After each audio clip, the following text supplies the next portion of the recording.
He gave me 48 hours to leave for his new girlfriend. She didn't know her worst nightmare began. You know that moment when your husband hands you divorce papers like he's returning a defective blender to Walmart?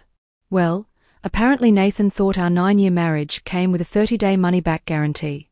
There I was, standing in our Scottsdale kitchen last Tuesday afternoon, still wearing my navy pantsuit from a particularly exhausting contract negotiation, when my darling husband of nearly a decade decided to drop his bombshell with all the finesse of a drunk college kid at a wine bar. "Leora, I need you to sign these," Nathan announced, sliding a manila envelope across our quartz countertop like he was dealing cards in Atlantic City. "You have 48 hours to get your stuff out. Sienna's moving in this weekend, and she needs space for her crystal collection and sound healing setup." Sienna. His 26-year-old wellness coach with the flexibility of a gymnast, and apparently the moral compass of a broken GPS. I'd been watching this disaster unfold for months, but hearing it officially declared felt like getting smacked with a wet towel while someone played circus music in the background.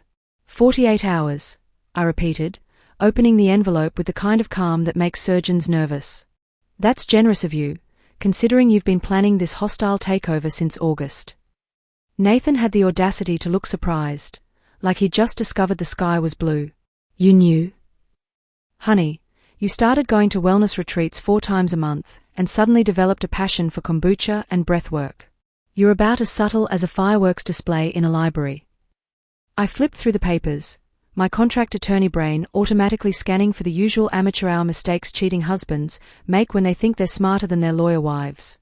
"Plus, you've been taking business trips to places that don't have tech conferences.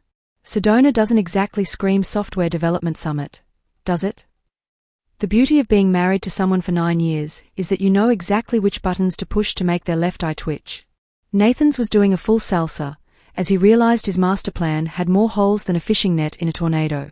"Look, Leora, don't make this difficult," he said, using that patronizing tone he perfected during our couples therapy sessions, the ones he'd suggested right around the time Sienna started posting cryptic quotes about divine feminine energy on Instagram. "Sienna and I have found something real. Something transcendent. She understands my soul's purpose." I nearly spit out my coffee.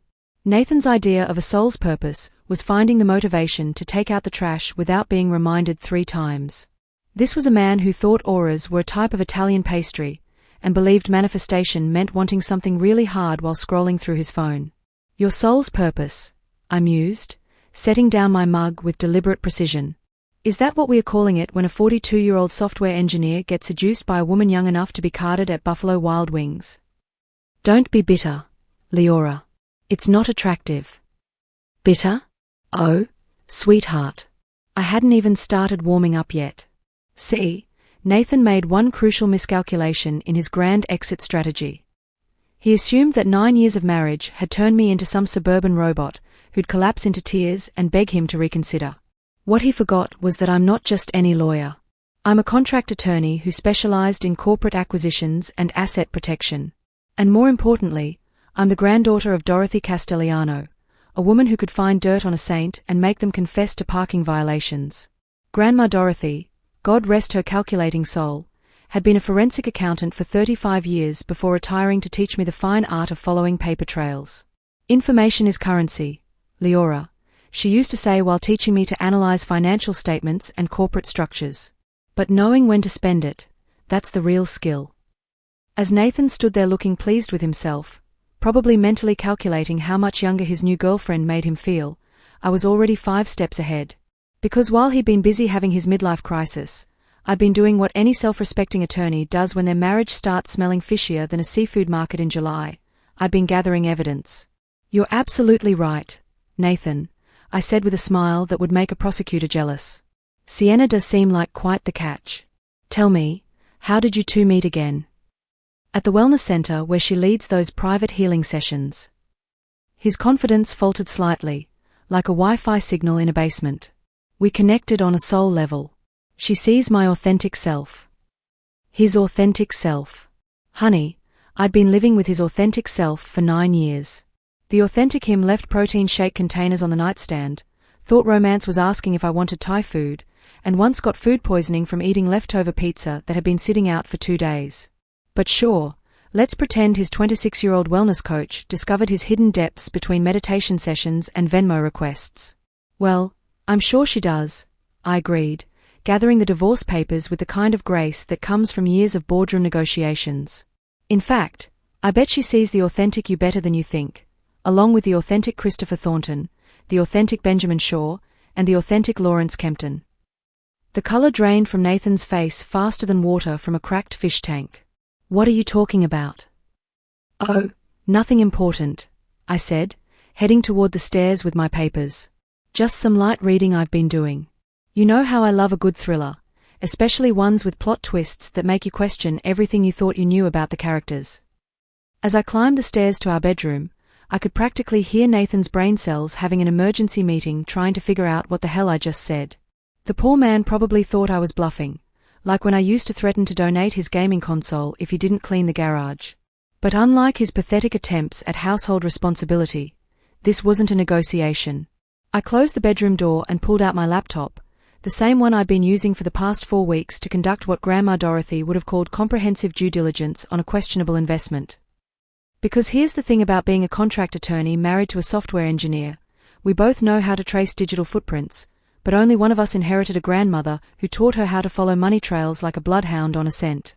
It had started innocently enough back in late September, when Nathan came home smelling like sage and spouting nonsense about aligning his chakras. Normal wives might have assumed their husband was having a standard midlife crisis, bought him a sports car, and called it a day. But I'm not normal wives. I'm Leora Castellano, granddaughter of a woman who once caught an embezzler by tracking his coffee shop purchases for 8 months. The first red flag had been Sienna's social media presence.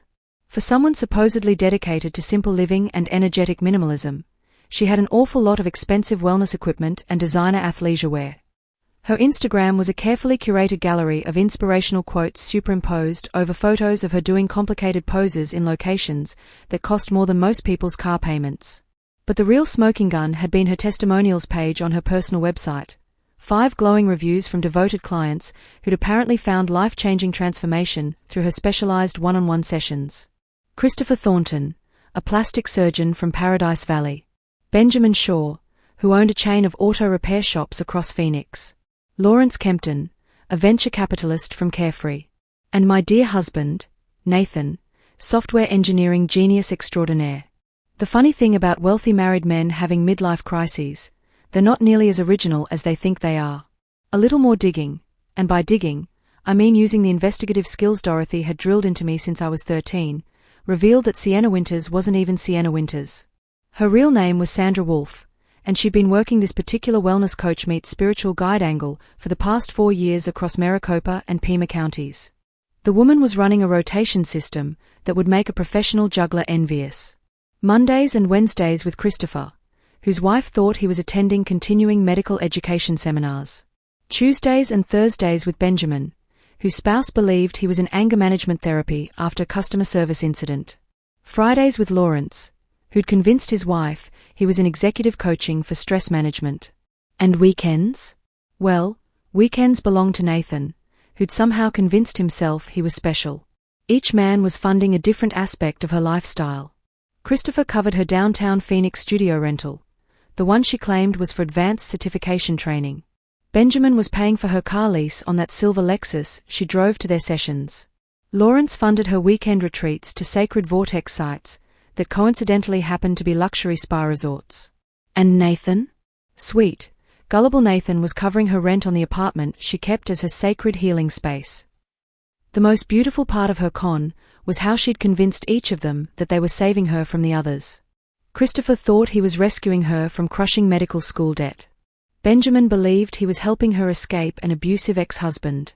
Lawrence was under the impression he was supporting her through a difficult family crisis. And Nathan? Nathan thought he was her knight in shining armor, swooping in to save her from the financial struggles of being a misunderstood healer. I had to admire the craftsmanship, honestly. It was like watching a master artist create a 5-painting series of deception, complete with elaborate framing. The documentation I'd gathered over the past 4 weeks read like a textbook for modern relationship fraud. Screenshots of text conversations she was having with all 4 men simultaneously, sometimes within minutes of each other. Financial records showing deposits from multiple sources into accounts under both her real and fake names. Even a detailed calendar system she kept for managing her rotation schedule, color-coded by which emotional manipulation technique worked best on each target. But here's where Sandra, made her fatal error. She got greedy. See, a smart con artist knows when to cut and run. But our girl had gotten so comfortable in her web of lies that she'd started making long-term plans, like convincing my husband to divorce me so she could move into our house. The house that, according to the property records she'd apparently never bothered to check, was owned by Castellano Asset Holdings LLC, a company I'd established when we bought the place 7 years ago using my inheritance from Grandma Dorothy. The same Grandma Dorothy who taught me that the best revenge isn't served cold. It's served with perfect documentation and a paper trail that would make the FBI weep with joy. As I sat there in our bedroom, listening to Nathan pace around downstairs, probably trying to figure out how to explain our conversation to his precious Sienna, I opened my secure email account and began composing what would undoubtedly be the most satisfying group message of my entire legal career. Dear Mrs. Thornton, Mrs. Shaw, Mrs. Kempton, and future ex-Mrs. Castellano. I typed, my fingers dancing across the keyboard like a pianist performing a particularly vindictive symphony. I believe we have something in common, and I think it's time we had a conversation about Sienna Winters, also known as Sandra Wolf, and the transformational healing services she's been providing our husbands. The beauty of having 4 different men's wives receive identical evidence packages at exactly the same time? Well, let's just say that chaos theory has nothing on a group of wealthy, well-connected women who've just discovered they've been played by the same amateur-hour wellness coach. I hit send on that group email at exactly 7:13 p.m. on Tuesday, October 15th, a timing I'm sure Grandma Dorothy would have appreciated for its poetic symmetry. Within 12 minutes, my phone started buzzing like an angry bee trapped in a mason jar. The first call came from Rebecca Thornton, Christopher's wife, whose voice had the kind of controlled fury that comes from 26 years of marriage to a plastic surgeon with wandering hands. Mrs. Castellano, I received your email. Are you absolutely certain about these allegations? Mrs. Thornton, I'm a contract attorney. I don't make allegations. I present evidence. Check your email again. I've included timestamps, financial records, and enough photographic proof to convince a jury of cynics. The second call was Angela Shaw, Benjamin's wife, who sounded like she was speaking through clenched teeth while possibly sharpening gardening tools in the background. How long have you known about this Sienna person? 4 weeks of active investigation, but I've been watching the situation develop for about 8 weeks. Your husband's anger management sessions have a very interesting pattern, Mrs. Shaw. By 8 p.m., I had Courtney Kempton on a conference call with the other 2 wives, and let me tell you, listening to 3 wealthy, intelligent women discover they'd been played by the same con artist was like attending a master class in coordinated fury. These weren't your average suburban housewives. Rebecca was a former criminal defense attorney. Angela ran her own digital marketing agency. Courtney had a finance degree from Stanford and managed a portfolio that would make most hedge funds jealous. Sienna had picked the wrong group to mess with. Ladies, I said, settling into my desk chair with the satisfaction of a chess master announcing checkmate. I propose we handle this situation with the kind of precision and thoroughness it deserves. Are you interested in a coordinated response? The enthusiasm in their voices could have powered the entire Phoenix metro area. By 8:30 p.m., we had a group text chain that would make a military strategic command jealous. Rebecca was handling the legal aspects. Apparently, Sienna's little operation constituted fraud, identity theft, and tax evasion across state lines. Angela was managing the digital investigation, tracking down every fake review and fabricated testimonial. Courtney was following the money trail through banking records her investment connections could access. And me? I was coordinating the whole beautiful symphony of justice, while simultaneously preparing for Sienna's inevitable arrival at my house. Because that was the thing Nathan didn't know about his precious spiritual guide. She had a key to our house that he'd given her 3 weeks ago.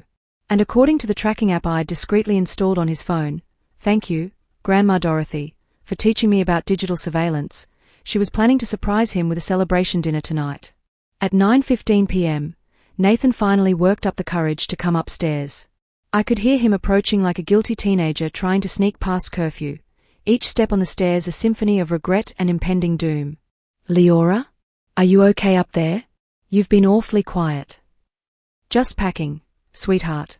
I called back, not bothering to look up from my laptop where I was reviewing the wire fraud documents Rebecca had already started preparing. You know how thorough I am with important projects.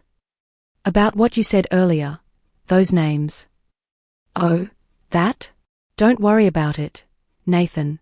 I'm sure it's nothing important. Just some coincidences I noticed while researching Sienna's background. You know how paranoid lawyers can be. I could practically hear his relief through the bedroom door. Poor Nathan, thinking he dodged a bullet when he was actually standing in front of a missile that hadn't launched yet. At 9:52 p.m., my phone buzzed with a text from Angela. Social media profiles deleted across all platforms as of 15 minutes ago. Someone's running scared.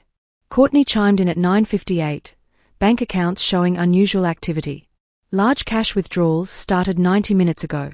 Rebecca's message at 10:03 was my personal favorite. Filed preliminary reports with fraud divisions in 2 counties. This is going to be entertaining. But the real show started at 10:17 p.m., when I heard a car pull into our driveway. I glanced out the bedroom window to see Sienna's silver Lexus, the one Benjamin Shaw was paying for, parking behind Nathan's Tesla. She bounced out carrying what looked like takeout bags from that expensive organic bistro in Old Town, wearing yoga pants that probably cost more than most people's monthly utilities, and a smile that could sell sand in the Sahara. I quickly texted the group. The star of our show has arrived. Ladies, are you ready for the grand finale? 3 immediate responses. Ready. Let's do this. Time to end this charade. From downstairs, I heard the front door open and Sienna's voice calling out in that breathy pseudo-mystical tone she probably practiced in the mirror. Nathan, honey, I brought dinner. I thought we could celebrate your new freedom with some organic acai power bowls and raw vegan spring rolls. Acai power bowls. Of course. Because nothing says I'm going to destroy your marriage and steal your house, quite like appropriating wellness culture and serving it with overpriced superfood salads. I heard Nathan practically tumbling down the stairs to greet her, his voice filled with the kind of guilty enthusiasm of a kid caught with his hand in the cookie jar who's trying to convince everyone he was just checking if the cookies were fresh.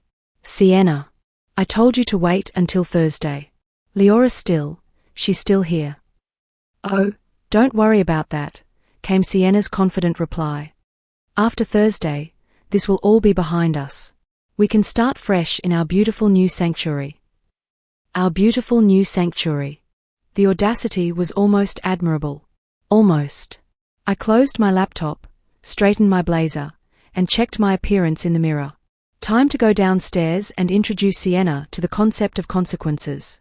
But first, one final text to my new favorite group chat. Showtime, ladies. Hope you're recording this.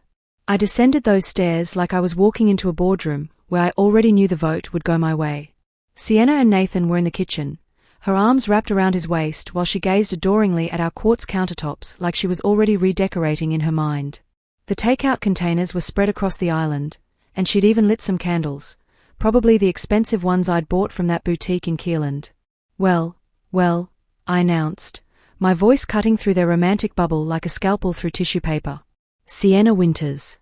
Or should I say Sandra Wolf? The effect was instantaneous and absolutely delicious. Sienna's face went through more color changes than a stoplight having an electrical malfunction, while Nathan looked like someone had just told him his Bitcoin portfolio had crashed to zero. Leora, what are you talking about? Nathan stammered. But Sienna had gone completely rigid, her hands dropping from his waist like she just realized she was hugging a cactus. Oh, I think Sienna knows exactly what I'm talking about, I said, pulling out my phone and setting it on the counter. In fact, I bet she's checking her messages right about now, wondering why Rebecca Thornton, Angela Shaw, and Courtney Kempton have all been trying to reach her in the past 2 hours. Sienna's phone, which had been buzzing incessantly from her purse, suddenly seemed to weigh 1,000 pounds. She stared at it like it might detonate, which, considering the circumstances, wasn't far from the truth. I don't know what kind of game you're playing, Leora, she said, but her voice had lost that breathy, mystical quality faster than air from a popped balloon. Nathan told me you might try to cause trouble. Trouble? I laughed, the sound echoing through our kitchen like a gunshot. Honey, I haven't even started causing trouble yet. That was just the opening credits. My phone rang at exactly 10:35 p.m. I answered it on speaker, because if you're going to dismantle someone's entire fraudulent operation, you might as well do it with theatrical flair. Leora, it's Rebecca Thornton. I'm here with Angela and Courtney. We've just finished filing reports with the Fraud Division, the IRS, and the State Attorney General's office. We thought Sienna might want to know. Sienna's face had progressed from pale to green, landing somewhere around the color of expired guacamole. Nathan was looking between us like a spectator at the world's most confusing ping-pong match. What fraud division? He asked, his voice cracking like thin ice under pressure. Well, Nathan, Angela Shaw's voice came through the speaker with the kind of professional cheerfulness she probably used to fire incompetent employees. Your girlfriend has been running quite the operation. 4 married men, 4 different sob stories, 4 different revenue streams. Very entrepreneurial, really. 4 men. Nathan repeated, his voice barely above a whisper. Courtney Kempton's voice joined in, crisp and matter-of-fact. Christopher thought he was helping her pay off medical school debt. Benjamin believed he was protecting her from an abusive ex. You thought you were supporting her through financial hardship. My husband Lawrence was convinced he was funding her healing practice after a family tragedy. She's been collecting rent money, car payments, studio fees, and vacation funds from all of you simultaneously. The sound Nathan made was somewhere between a wounded animal and a garbage disposal eating silverware.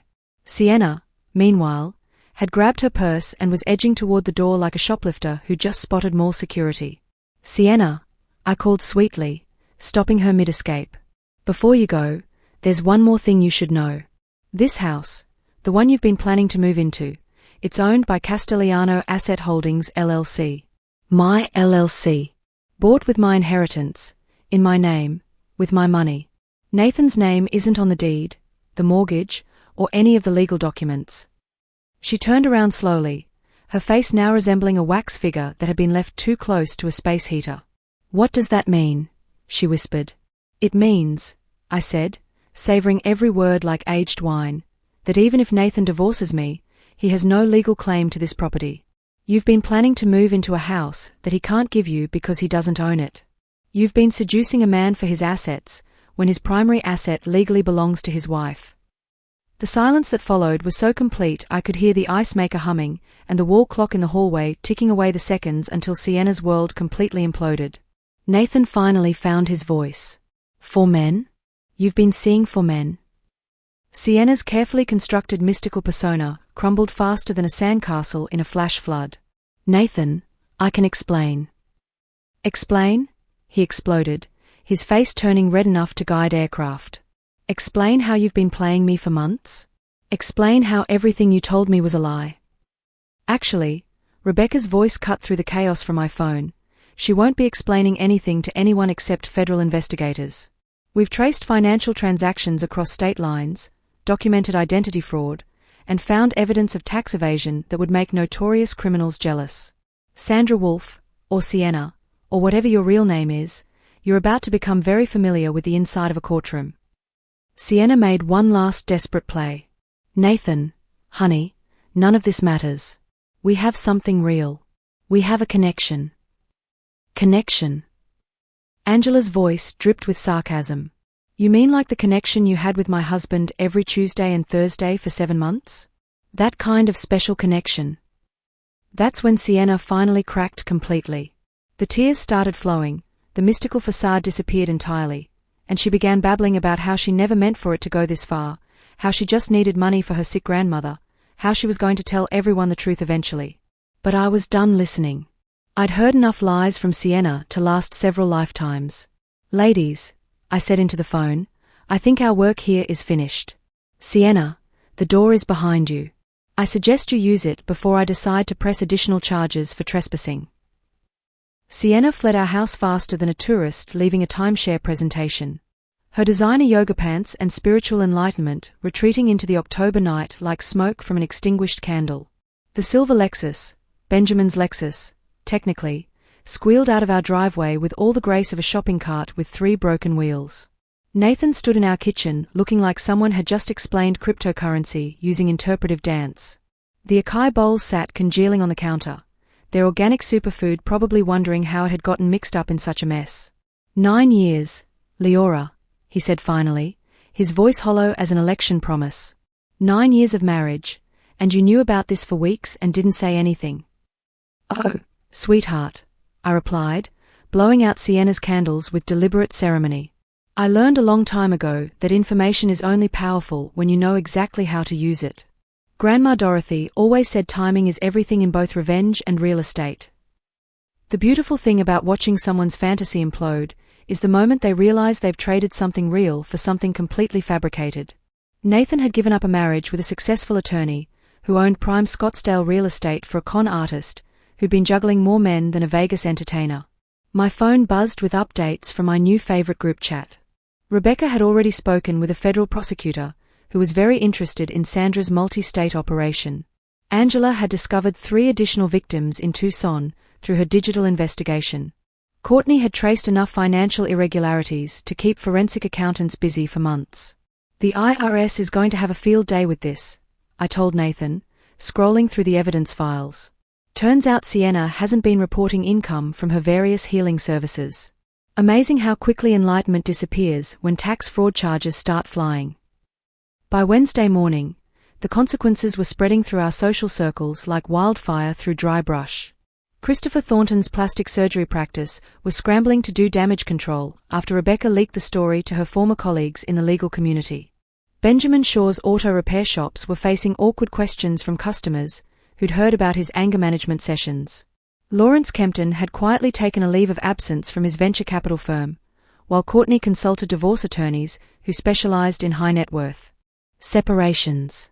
And Nathan? Poor Nathan discovered that being the fourth wheel in a con artist's rotation isn't exactly a resume booster in the tech world. Word travels fast in Scottsdale, especially when it involves wellness coaches, fraud investigations, and very angry wives with very good lawyers. The divorce papers Nathan had so confidently served me turned out to be as worthless as Sienna's promises of spiritual transformation. When you don't actually own the primary marital asset, divorce negotiations become significantly more complicated. Turns out my inheritance-funded LLC, and my name on every legal document, gave me negotiating power that made Nathan's position about as strong as a house of cards in a wind tunnel. 4 months later, I'm sitting in the same kitchen where this whole drama unfolded, but now it's just me, my coffee, and the satisfaction that comes from watching karma work with the precision of a German automobile. The house is mine. The peace is mine. And the future is entirely mine to design. Rebecca, Angela, Courtney, and I still maintain our group chat, though now it's mostly for sharing restaurant recommendations and legal updates on Sandra's case. She's currently facing charges in 2 states and owes back taxes that would make a lottery winner nervous.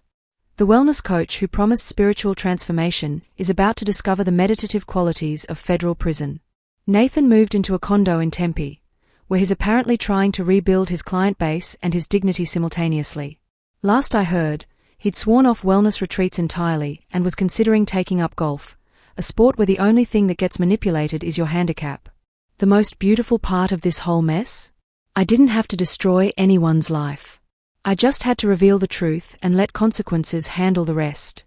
Sandra destroyed her own life by building it on lies. Nathan destroyed his own marriage by choosing fantasy over reality. I just provided the documentation. Grandma Dorothy always said that justice isn't about revenge, it's about restoring balance to the universe. Sometimes that balance requires a little help from well-organized evidence files and a group of very determined wives with excellent lawyers. These days, when people ask me about my divorce, I just smile and say it was educational. I learned that 9 years of marriage taught me exactly how much I'm worth, and it's significantly more than I'd been settling for. And if any future suitors think they can play games with Leora Castellano, well, let's just say I've got Grandma Dorothy's investigative skills, a law degree, and 3 new friends who know exactly how to coordinate a beautiful takedown. After all, karma might be patient, but it's got excellent credit and always collects with interest.